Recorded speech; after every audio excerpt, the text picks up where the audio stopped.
All managers would like to have employees who put extra effort into their job, who are committed, loyal.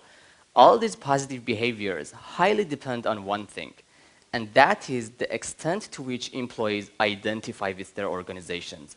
In other words, their organizational identification, which is a feeling of belongingness and attachment to the organization.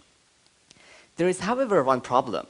Some employees who are highly identified show some negative behaviors in addition to those positive ones, like resistance to change or intolerance of any negative comments or criticism about their organizations. Even if they are constructive, they may not even admit there is any problem.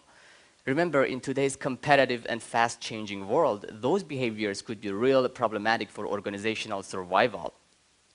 So, is organizational identification a good thing or not?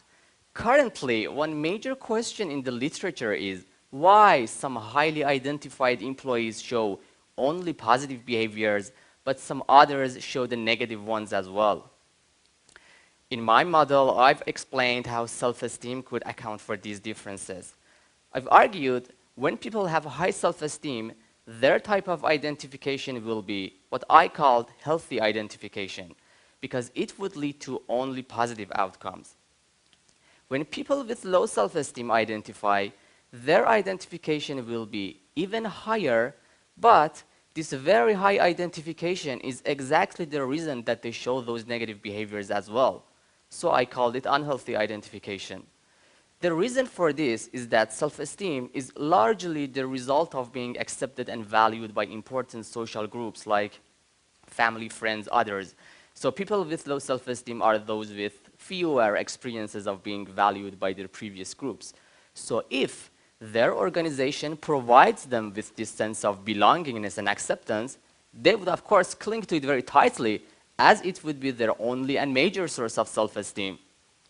So their organization becomes a huge part of their identity, to the extent that any threat to it would be perceived as a threat to themselves. That's why they become so defensive and show all those negative behaviors. This would not happen to people with high self-esteem. So I would say organizational identification is one of those good things that too much of it not only leads to some negative outcomes, like I said, intolerance of criticism or any negative comments and defensiveness, but also is the result of a negative quality, and that is low self-esteem. Thank you.